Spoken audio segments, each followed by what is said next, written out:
When it comes to databases, there are two concepts that are what I would call the most tricky, the trickiest. And one of them's on the theory side of things, and one of them's on the practical side of things. And the theory thing that's the trickiest is database normalization.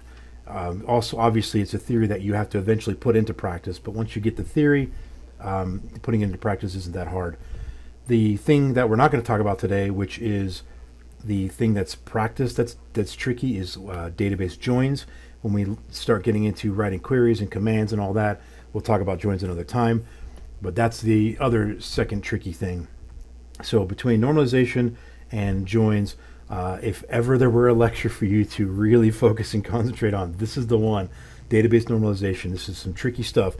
It takes a little bit of practice to get used to, but it's not super hard. It just takes a while to wrap your head around it. So here we go. The first thing that we're going to look at is just kind of what's this all about, right? We're going to look at what the definition of normalization is, and then we're going to look at the different forms, different normal forms. There's first normal, second, third. There's one known as BOYCE-CODD normal form, or also 3.5 normal form. There is such a thing as fourth and fifth and sixth and seventh. We're not going to get into any of those. In my opinion, if you're at 3.5, you are good to go. Your database is good and solid, all right? So why do we care about this? Who's this BOYCE-CODD business? Boyce is another guy we'll talk about later. But Edgar Codd is the guy who created the idea of a relational database model. So we know already that we have a relational database. We've looked at how the rep number in the customer table connects or relates to the rep number in the rep table. So we know about these relationships, and this idea of normalization is to having those relationships helps with data efficiency and a whole bunch of other things we're going to look at here, all right? So the basic definition is this. It's the idea of structuring your database in accordance with a handful of rules, and these rules, we call them normal forms, all right? And there's different levels of normalization, and we want to be at least at 3.5, or depending on the database, third normal form may be enough. And we'll see that as we move along. And the idea is it's going to reduce data redundancy, and it will improve the data integrity. And we'll look at some examples of what's not in normal form, what is a normal form, and why it's better to have it normalized. So we'll take a look at some examples here. So first of all, let's make sure we understand the first normal form rules, okay? The idea is that every single field contains exactly one piece of data. So in other words, you would not have something like a name field that contains first and last name. Right? Each single piece of data is an individual, unique, atomic piece of data. It's not multiple things. Also, each column only contains one data type. So in other words, in my first name field, it can only contain characters. It's not some fields have a character, some fields have a number, some fields have a true-false value. Right, they're all containing the same type of data. Some of them have a date. You don't want that. It's either it's all characters, or it's all dates, or it's all numbers, or all whatevers, right? And the last thing is there can be no duplicate data. In other words, you have to have a primary key, right? That's the main deal. So if you have all those things there, then you are in what's called first normal form, which is often abbreviated as 1NF, first normal form. So here's an example that's a bad case. Look at the phone table here. What do we see is wrong with this phone table? Well, it's not holding one piece of data. It's holding multiple pieces of data, right? It's holding multiple pieces of data. This one's only holding one, but this one's holding two. This one's holding two. This one's holding two, right? Look at all. Sorry about all the mess there. Okay, that's a problem. So the question is, how can we fix it? How would we fix it? Think about that for a minute.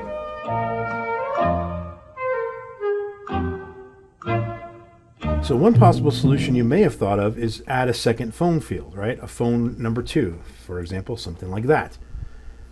But I would argue that's still not a good idea. The question is, why is that not a good idea? I'll let you think about that for just a second.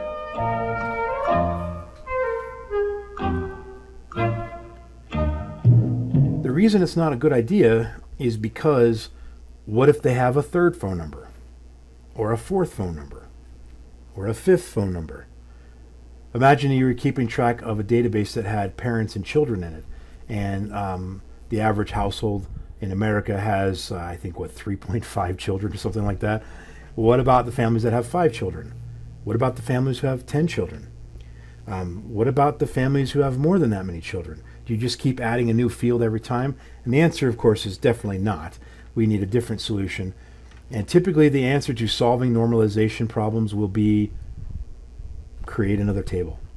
Create another table. That will be the solution most of the time. Okay? Let's take a look at this, though. This is another bad example here. And we'll look at the good example in just a minute.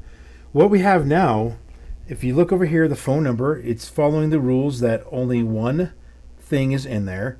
There's no duplicate data. Like, it's not holding 2 phone numbers in one field. It's only holding one data type.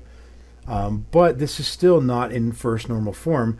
The reason being is because now we no longer have a primary key here. If you look at this whole table, we have Rafael Campos twice. That's duplicate data, right? There's no reason to have to enter Rafael Campos 2 times. So in other words, if Rafael Campos gets a third phone number, we have to go into the database, into this table, and add a new record that has 15 as the rep number, last name is Campos, Rafael's the first name, and then add the new phone number. Well, what if we typo on Rafael one of those times? We end up having 2 different versions of Rafael, and if we ever needed to look up everything about Rafael and we spelled it wrong, we could run into some problems there. So there's lots of issues that this creates. So this is also not a good example of how to solve this problem. And so what is the right answer, Jeff? Tell me. All right, I'll get to that. But it's important to understand what the bad ones look like so you recognize when you're designing your tables what the table should look like.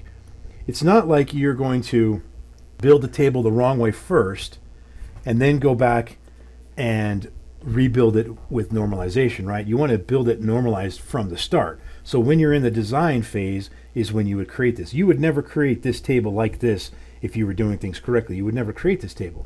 You would create it the proper way from the beginning. So let's take a look at what that might be. Okay. In this situation, we've created another table. We created a phone table. So now over here we have our rep table, and I'm not showing all the rep data, not their commission and all that stuff, but we're just showing the basic stuff here. And then we have a phone table. So now what we do here is in the phone table, there's this one phone number called 916-999-1211, and that belongs to number 15. And this data, this phone number here, 1112, also belongs to 15. So this phone number is a unique phone number that has this ID right here. And it belongs to this salesperson. And that there's no duplication over here in this table right here. And so now this table is definitely normalized, and this table is normalized. There's no duplication of records here. Now you may argue, well, why rep num is duplicated? But this is no different than the customer in the customer table, how 10 different customers could all have rep number 30 or rep number 15 as their sales rep. This is the same idea. 10 different phone numbers can all belong to one person. What we're doing, this table on the left is all about phone numbers. The table on the right is all about sales reps. The table on the left sort of brings the two together in a way by showing you, well, which phone number does this belong to? Okay. Now you could do a third step where you made, and we're not going to show that on the slides here, but you could do a third step where you made the phone table all by itself, and then you had a phone / rep table that has just the phone ID and the rep ID in it that brings them together in a third table. You could do that, but I would argue it's not necessary in this particular case. When we get into third and a half normal form, we'll see similar examples to that. But hopefully this makes some sense here, how we could solve that problem. So now this is in first normal form. Let's take a look at the rules here. Is each field containing one atomic piece of data? Yeah, each field is containing one piece of data. There's no last and first name in the same field or anything weird like that. Is each column containing only one data type? Remember, the columns are this, right? Rep num is a column, last name is a column, first name, so forth, and same over here. Each one of these are a column. So is each column containing a single data type? And yeah, phone ID just contains a number. Rep num just contains a number. Phone number just contains characters, and so forth down the line. So we are showing just one data type per column. Lastly, does it have a primary key? And there's no duplication. And that is correct. There's no duplication. We're not entering duplicate data. We're just entering this is the foreign key to the primary key over here, right? This, technically, there's the foreign key. That's the primary key right there. So the table on the left, the phone table, is just showing us the actual primary key, which is phone ID, the actual data, the phone number, and then the foreign key that links it to the rep table, which is the rep num field. So this is in first normal form. We're good to go. All right, let's take a look at the next thing here, second normal form. If you're going to be in second normal form, you must also be in first normal form. That's just part of the game, right? You cannot be in second if you're not in first, all right? The next thing is each column functionally depends on the whole primary key, emphasizing the word whole there. Each column functionally depends on the whole primary key, and this includes any candidate keys, okay? A candidate key, we'll talk about what a candidate key is in a minute, all right? So in other words, we're removing partial dependencies. Now this is a tricky business here when we think about it. It'll start making sense, but it is a little bit tricky to wrap your head around. So let's take a look at the first example here. This is a bad example. Now, in this particular case, we have a primary key right here. That's a primary key, okay? This is a made-up version of the items table in our TAL database. I've modified it by adding an extra field. In the TAL database, this is the order line table, and in the TAL database, this is the primary key, right? It's a concatenated dual primary key. But for this fiction example, we're going to say that this is the primary key, and that this section is not the primary key, okay? So remember our rules here. We need to make sure that every column functionally depends on the whole primary key, including candidate keys, okay? So just for a moment, let's ignore this, okay? This is the candidate key. We're going to ignore that. Let's pretend that's not there for just a moment, okay? And let's just look at the other ones. Look at the ones that are not outlined. We'll look at PK. So we'll just look at this and all of these. Just look at those, ignore this thing in the middle here. All right, so the question is description functionally dependent on the whole primary key? Well, what's the whole primary key? It's just the number 1. That's it. In the first records case, right? The number 1 for wood block. So is this functionally dependent on this? In other words, is description functionally dependent on the whole primary key? Well, in this event where we only have one primary key, one field that makes up the primary key, then yeah, it's dependent on the whole key because the whole key is one field. Is the number ordered functionally dependent on the whole primary key? Yes, it is. Quoted price, right? In other words, if I know the number 3, then I will know specifically tic-tac-toe, specifically 10, specifically $13.99. There's no other information I can get from the number 3. Again, we're ignoring this piece here, okay? So that if those 2 columns that I have blocked out were not there, then this table is in second normal form. But remember the rule here. It has to be dependent on the whole primary key, including candidate keys. Well, this candidate key, what is a candidate key? A candidate key is anything that could be the primary key if you wanted it to, right? And this, due to the nature of this particular database and these tables and these fields, that could be a primary key, right? And in fact, in the real table, we know that it actually is the primary key. So this is a unique value. This is unique, and so on down the line with every one of these values together are unique. And so that is a potential primary key, a candidate primary key. If you take you being a student here at the college and you have a student number, it starts with an S and it has some number going after that. That is probably the primary key in some student database that the school has. But that database probably also has your social security number. Well, your social security number could also be a primary key. It's not, your student number is, but the primary key is the student number, but a candidate key is your social security number. It's any field that could uniquely identify the record, but is not the primary key. So hopefully that makes some sense, all right? So in this event here, yes, everything was functionally dependent on this whole primary key, but the problem with this is, since we have a candidate key here, things are functionally dependent on part of this candidate key, right? So again, just the part that's blocked out here, just this part, that is a candidate key. Well, description is functionally dependent on item num only. If I know the item num, I will get a specific description, right? Anytime I get, so let's take one that there's multiple of, like FD11. Every time I type FD11, I will get only rocking horses. We'll get only rocking horses, right? Forget about the fact that these numbers are wrong for just a minute, okay? All I'm looking at is this field right here, description. Is description functionally dependent on the whole primary key? It is dependent on this whole primary key, but it is not dependent on this whole candidate key. It's only dependent on part of the candidate key. Sorry about all these blue lines here, okay? It's only dependent, description is only dependent on part of a primary key, or a candidate key in this case. That's a problem. And you can see the problem already, because if I were to give you the number FD11, yeah, that will uniquely pull up the word rocking horse, but in one event it might give me this number, in another event it might give me this number, right? That's the other FD11 right here. And these numbers are going to be different. So these are, the number ordered, it actually is functionally dependent on the whole candidate key here. So these fields are good. These fields are fine. They're in second normal form because they are each functionally dependent on the whole candidate key and on the whole primary key here. So we're good to go on those. The problem is this description field right here. It is functionally dependent on a partial key, and that's no good.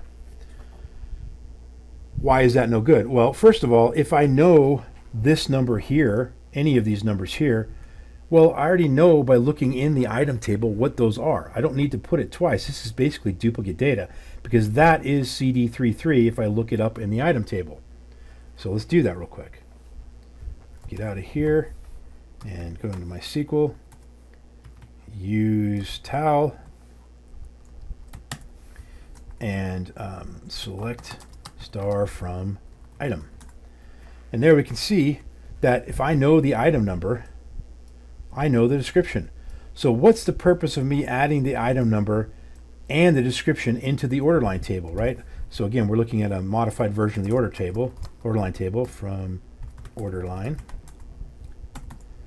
Right? So this is what the table really looks like. I've modified it just for these examples to include 2 extra fields, right? I've added this field to it and this field just to demonstrate this point here.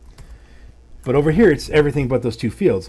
Why would I need to add an extra field in between here or at the end or whatever that contains the item description? I don't need it because I have access to it via this number right here. So because this is functionally dependent on part of a primary key, or in this case part of a candidate key, then we have a problem. How do we fix it?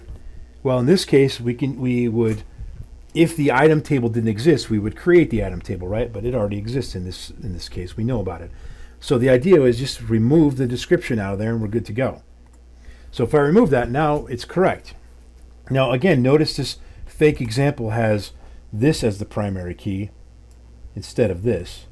But that candidate key is still something we have to be aware of. It is a potential primary key. That's all a candidate key is, a potential primary key. Think about, in a presidential election or something, you have a candidate. Why are they called a candidate? Because they're a potential president, right? They could potentially become the president. Well, this candidate key is a potential primary key. It could become a primary key if we wanted it to.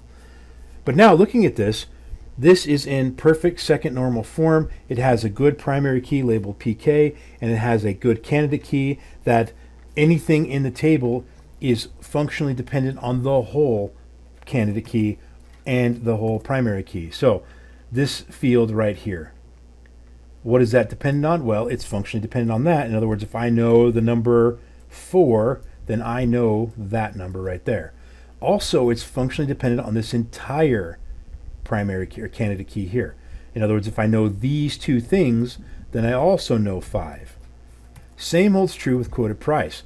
This one whole field is functionally dependent on both the primary key and the whole entire candidate key right there. In other words, if I know the number 5, I know this. If I know this, I also know this, right? Those are unique. So hopefully that makes some sense. It's a tricky thing at first. The basic idea is you're removing what we call partial dependencies, right? We don't want something that's dependent on part of a primary key. If you have a table that does not have any candidate keys like this, and you just have a single field primary key, then automatically you're good to go, because you can't be dependent on part of a field, right? How could the number order be dependent on part of this field, right? That's not a thing, because there's only one field. When it becomes a little more dicey is when you have multiple fields like this scenario here. So as we know, the order line table looks like this. This is what the actual order line table looks like. We go back into the database, and there it is. That order line ID, I just added that the other day to demonstrate something for the live class. That's not part of the field normally, so I'm going to actually remove that. Alter order table order line drop column order line ID there. Don't worry about that command. You can learn it later in depth. We'll cover it in a couple lectures from now, but you can at least see it in action now. So I just got rid of that column, and now if I do a select, that's what the table normally looks like, just like our screen here. So now we're in second normal form. Here's another bad example, okay? Looking at this, the primary key is being identified here as manufacturer and model, okay? Manufacturer and model. So looking at this, the model's full name, it's actually okay, right? The model's full name is functionally dependent on the entire primary key here. But where the problem comes in is right here, the manufacturer country. The country itself is functionally dependent on only the manufacturer. Wherever it's manufactured, that will determine the country that it's in. In other words, if I know Fort, then I know it's in Italy. If I know Dentofresh, nice name, I know that's in the United States. If I know Kobayashi, then I know that's in Japan, and so forth. Okay, so this field, the manufacturer country, is functionally dependent on part of a primary key, not the whole primary key. That is a problem. So how do we solve normal form problems? Make another table, right? So here we go. We can make a second table here, and it's simple enough. We just make a manufacturer table, and we make a model table. Now notice this model table is exactly the same as the previous table. We just took out the actual country, and now everything's totally fine, because this is functionally dependent on the whole primary key. That's the whole primary key. Okay. Now this example, it's one I stole off of Wikipedia. Borrowed off of Wikipedia, which is public domain. I made sure of that. And there are some other issues with this table that I would not do. I would never use a name like a word to be a primary key like this right here. I would never have a primary key called Fort or Dentofresh or what. I would never do that. I would always have a number or something that's a little bit more, a little less descriptive, I guess. Maybe that's not the right way to put it. But having a word like that that's not the way to do it. It's better to have an auto-incrementing number or something that is like our customer rep numbers, our customer numbers. They often will have either a 3-digit number or like the first 2 letters of the store name or something like that. But this is not the best key, and the reason why, there could be another manufacturer somewhere in the world named Fort or named Hoke or something, however that's pronounced, or Kobayashi. There could be more than one of those, and so that's best to not use that as a primary key. But that aside, let's go with what we have here, right? So this new table here, Italy is functionally dependent on the whole primary key. Well, why is that? Well, because the whole primary key is just one field. There is no such thing as a partial primary key in this table. This table here does still have a whole primary key, obviously. It also has partial. That's part of the primary key, and this is the other part of the primary key. So the question is anything in this field dependent on only one of these fields? In other words, part of the primary key. And the answer is no. Everything here is functionally dependent on both things here.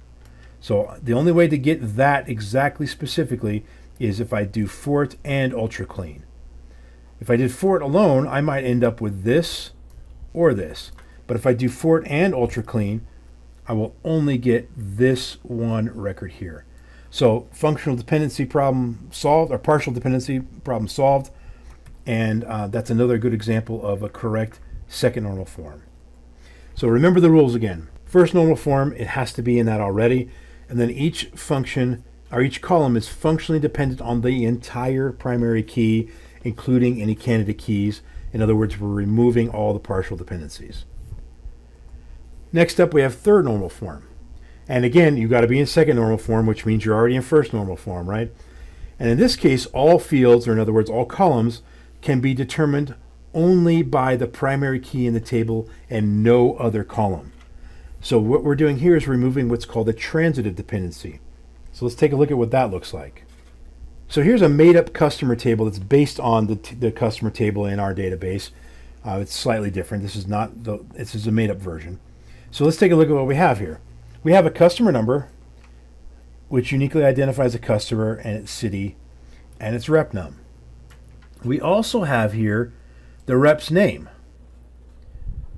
Well, remember the rules of third normal form. The columns can be determined only by the primary key and no other column. Okay?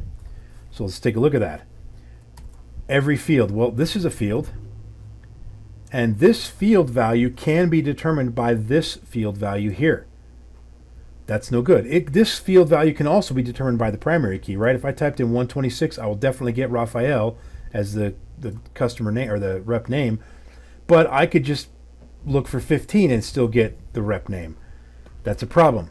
That means that this field, let's just pick last name for a moment. It's true for both first and last, but we're just going to focus on last for a moment. That means that the last name field is functionally dependent on this, which is functionally dependent on this. This is a transitive dependency, right? A transient dependency. It's dependent on that, which is dependent on that. So we need to, we don't want to cut out the middleman. We need to cut out the end man, if you will, right? Because this data, all I have to do is look in the rep table and I have that data. We had a similar issue earlier we were talking about with the item number, the item description. So to solve this problem, let's just get rid of the name fields, get rid of everything that's functionally dependent on something that is functionally dependent on something else. Like that. We just cut that out. So now what do we have? We have basically the customer table. It's missing some of the data, but that's the basic structure of the customer table. We've removed any transient dependencies. So let's take a look at another one here. This is a list of people who have won different athletic events or tournaments. I think this is tennis here. Again, another one I've taken from Wikipedia. But take a look at what's going on here. Here now we have the primary key, and we have the winner's ID, and then the winner's name, and the winner's date of birth. Well, the winner ID, the winner, and the winner date of birth, they are all functionally dependent on the tournament and the year combined, right? That's all fine.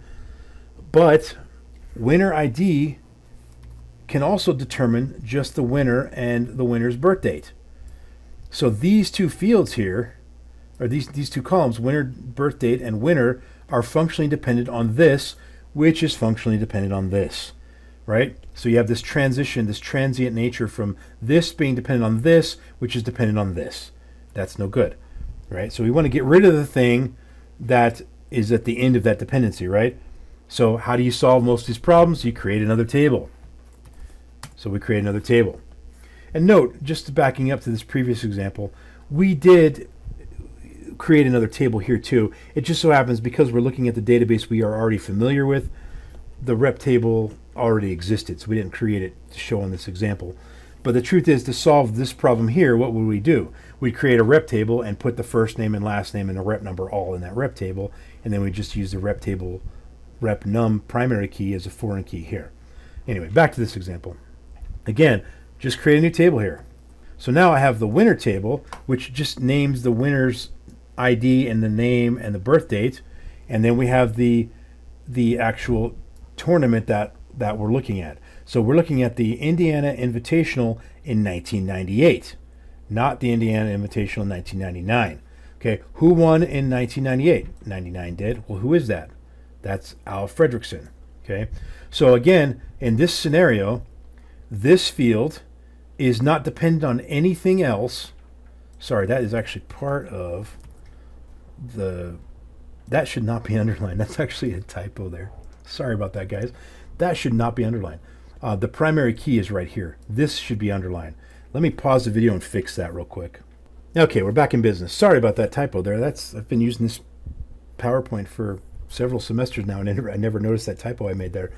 So in this particular case, as I was about to say, the winner is functionally dependent on the ID, and that ID is not dependent on anything else anywhere. The date of birth is only dependent on the ID and not anything else anywhere. Okay, so this is perfectly fine. It's in third normal form, and same over here. This field, there's only one field that's not the primary key, right? And so this field, the values in here are functionally dependent on just this, and this is not dependent on something else. If it were dependent on something else, then we'd have a transient dependency, right? So we'd have this kind of scenario like this, where these things or this are both dependent on this, which is dependent on this, right? That's a transitive or transient dependency. We want to get rid of those to be in third normal form. So now here we are back at our good example right here. All right, next up, third normal form. Again, recapping this. It's got to be in second normal form, and all fields can be determined only by the primary key and no other column. So we remove all the transitive dependencies. I kept saying transient. I think that word's probably technically correct too, but let's go with transitive. So next up, let's take a look at this next thing that's called third and a half normal form. And so the original guy we talked about, I think Edgar Codd, I think was his name. Boyce is this other guy that came along and discovered a minor little tweaky thing we can do to make the tables a little bit more efficient, and it's a little bit stronger version of third normal form. We don't call it fourth normal form, even though there is such a thing as fourth normal form. We call it sort of 3.5, and it deals with a few anomalies you might run into. So let's take a look at an example here. So take a look at this table here. What can we see that's a little off? I'm going to actually have you pause the video for a minute and just think about that. What do you think we could do to improve this table just a little bit?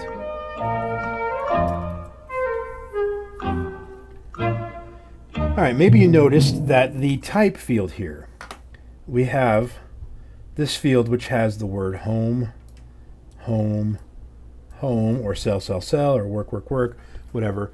Now, there was a time back in the day that we didn't call phones cell phones. We called them mobile phones.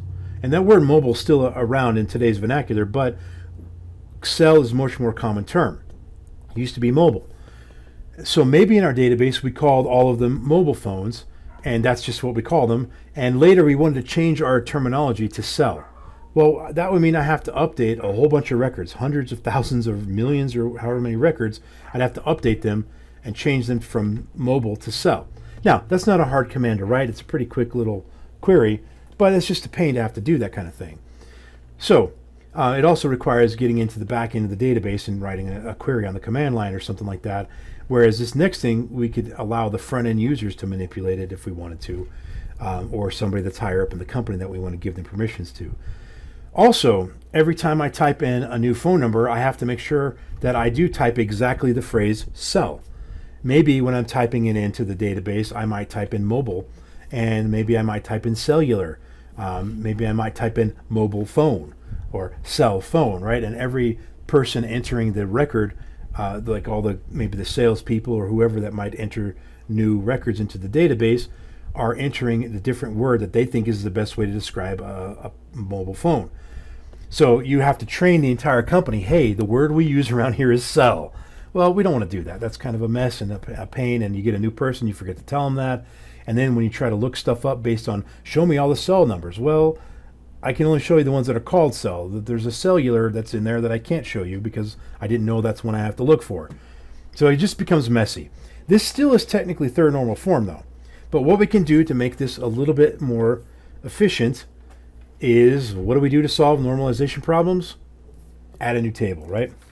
So what if we did something like this?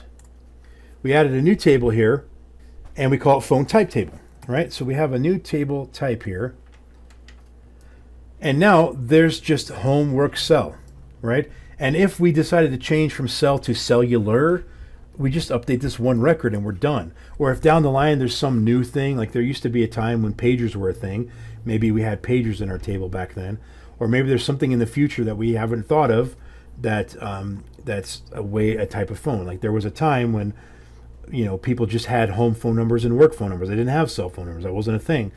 And eventually new technology, and there's this idea of cell.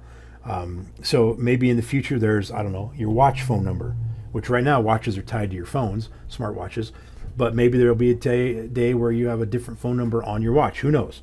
So there's lots of different things that this can handle and take care of. But now look at the phone table, how nice this looks. I just have the phone ID, the customer ID, the phone number, and then I tell it what type is it. It's either a type 1, 2, or 3. It's one of those numbers. And if you put a foreign key constraint on this, then the database will not allow you to enter anything other than 1, 2, or 3. That way we don't have to worry about typos. Now, the user might accidentally put a 2 when they meant to put a 1, but they won't put a 4 because that's not a thing. They won't type in cellular because that's not a thing.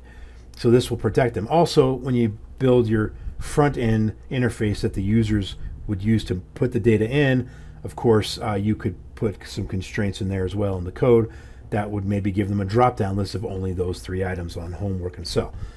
So there's lots of different things you can do, but this idea here is third and a half normal form, and it protects you from this little anomaly of having the potential of somebody putting duplicate names like home, work, or somebody might call it office instead of work, and so forth. This prevents all of that. It's a nice little idea. So it's a combination of the ideas from CODD and from BOYCE, and I can't remember if Edgar is BOYCE or CODD, but one of them's CODD, one of them's BOYCE, right? All right. So now that we have that, here's a couple of tips for you. If you want your databases or your tables to be in third and a half normal form, here's a few things that can help you along the way.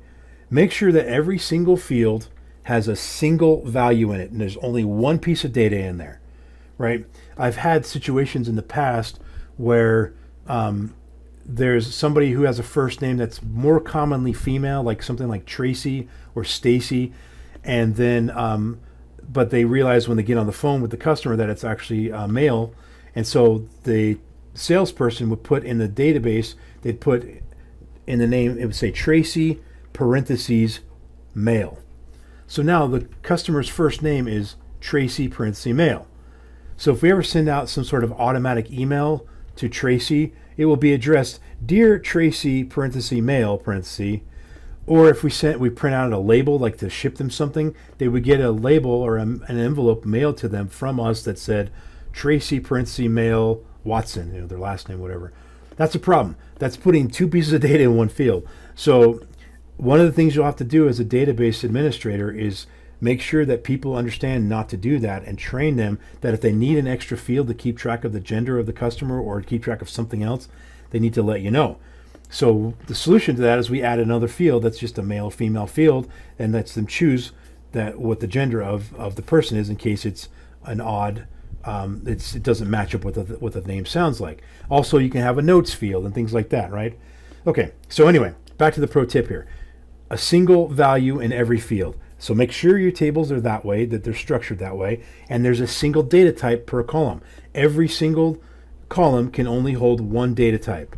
You're not going to be putting dates in it one time and characters in it another time. You'll always be putting only dates or only characters or only whatevers. Next, try to use single field primary keys. That's not always a possibility. Well, it's always a possibility to create a single field primary key, but you can't always avoid having a candidate key. By not avoiding a candidate key, I mean a dual candidate key. So I try to avoid concatenated keys at all costs, but there are sometimes you can't avoid it, and I definitely do not make my primary keys a concatenated key. I don't like doing that, but that doesn't mean there won't be a candidate concatenated key, which we saw that example when we were looking at second normal form, where things were dependent on part of that candidate key. So if you can avoid having a candidate key in your database, then do it if you can. Now, sometimes you can't. Don't purposely eliminate it just for the sake of normalization. Just if you can avoid it, do so. If you can't avoid it, obviously, then make sure that Everything else that's in the table is dependent on the whole candidate key and not part of the candidate key. Next up, all non-primary key fields are functionally dependent on the primary key. So if you're not the primary key, you are only dependent on the primary key. That's all. You're not dependent on a foreign key. You're not dependent on some other field in the database. You're dependent on only the primary key. Only the primary key. Okay?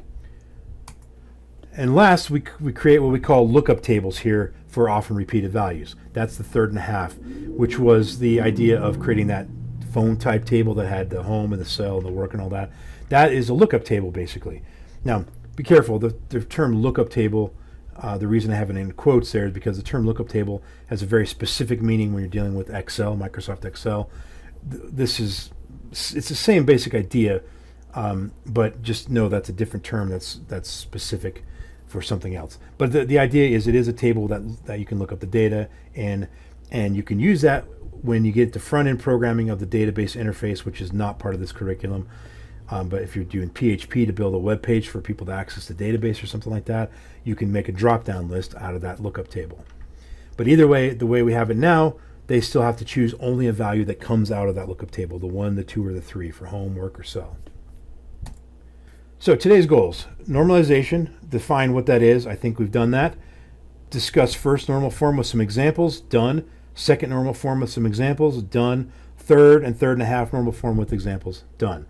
So the idea here is you're never going to create a database the wrong way and then fix it, right? Not on purpose anyway. You may come into a company where their tables are not normalized. I've had that before where I had to normalize a database. That's a nightmare because of the data manipulation you got to do. But if you build it correctly from the start, so the idea is when you're writing down with pen and paper or using a tool like Workbench, which we'll discuss later, the idea is when you're doing that, create it the correct way from the start. While you're starting to build it, you may start, when your software or with your pen and paper, you might start realizing, oh, this isn't quite going to be normalized. I need to tweak this. I need to add this other table I didn't think about. But the idea is to do all that on pen and paper first before you actually create the database create the tables in the actual database. So that's it, folks. That is everything we need to worry about as far as normalization goes right now. See you on the next one.